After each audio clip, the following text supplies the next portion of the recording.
Few Labour MPs entered politics with the ambition of slashing social security, yet with a centre-left government facing fiscal constraints, many now confront this absolute test of loyalty to their principles or to their party. The party that campaigned on moving beyond 14 years of conservative austerity finds itself grappling with the very cuts it once opposed.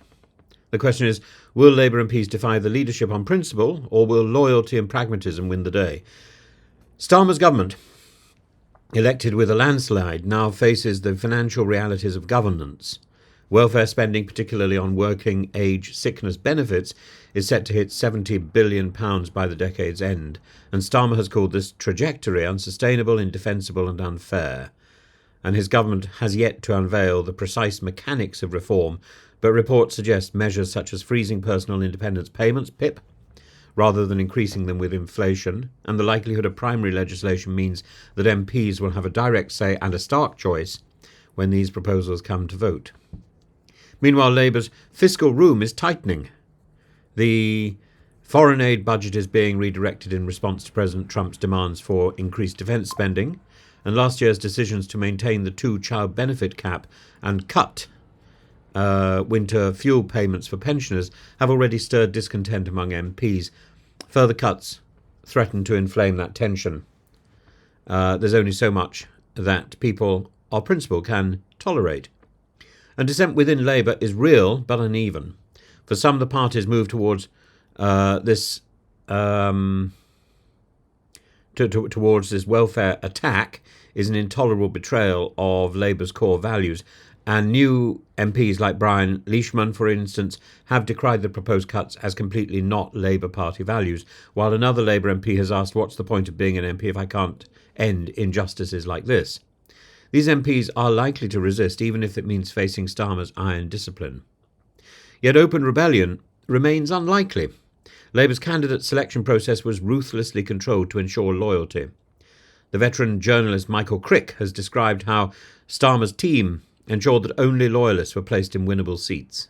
The party's whips have made it clear that all MPs are expected to toe the line on key votes, and last year 7 MPs were suspended for defying the government on child poverty legislation. For most MPs, defying the whip comes with professional and political consequences. Ambitions for front bench roles, committee memberships, or safe reselection could all be jeopardised. For Labour MPs, the dilemma boils down to whether they can afford to rebel. Many newer MPs, particularly those from working-class backgrounds who enter politics through anti-austerity activism, are deeply uncomfortable with welfare reductions. But among Labour's 412 MPs, there are also many who see party loyalty as paramount, or as a necessary evil for future advancement. One MP, speaking anonymously, apparently has dismissed the notion of an uprising, noting that while some MPs talk big, they often back down when faced with the physical act of walking past the whips into the division lobbies. Others have pointed to the hypocrisy of MPs who have publicly championed disability rights, but now fall silent in the face of potential cuts. And yet defying the whips is not just a matter of personal conviction, it's a question of political survival. Labour MPs must navigate not only the party machine, but also their constituents.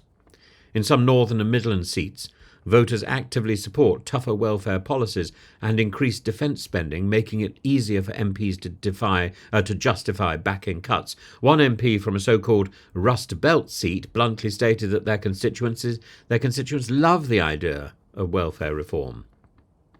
Starmer's strategy, however, carries risks. Labour MPs may hold the line today, but the long-term consequences could be electorally damaging. Historically, welfare cuts have disproportionately affected the very communities that Labour relies on for support. The perception that a Labour government is implementing Conservative-style austerity could alienate sections of the electorate that empowered the party's landslide victory just 8 months ago. Some MPs fear the cuts will prove self-defeating when voters go to the polls in the next election. And let's face it, at an election, it's the government that wins or loses. It's not the opposition that really stands a chance of, quote, winning. Governments lose elections. People aren't terribly concerned about who is going to replace them, but they are determined to replace a government which is unpopular. That's what happened to the last Conservative government, and that's what could happen to this Labour government. At a personal level, many Labour MPs, especially those who grew up in working-class homes, owe their own success in part to the very welfare policies now under scrutiny. Prominent figures like Angela Rayner, Wes Streeting, Bridget Phillipson have spoken about their reliance on state support during their formative years. A government that seeks to overhaul that support system risks alienating even its own front bench. The battle over welfare cuts will test Labour MPs in profound ways. For some, principles will dictate defiance. For others, pragmatism or fear will demand compliance. Rebellions in the Commons are notoriously hard to predict. Much depends on the details in the government's upcoming spring statement and how forcefully the leadership enforces party discipline. Ultimately, it may not be the whips or Starmer who decide the scale of the rebellion, but the public. MPs can resist party orders, but they cannot resist the judgment of voters. As one Labour MP put it, you don't have the luxury of a limousine to take you back to your constituency. You have to travel on the train, where people will stop you and say, "You are a shit show." And it gets to you. For Labour's wavering MPs, that may be the most compelling argument of all.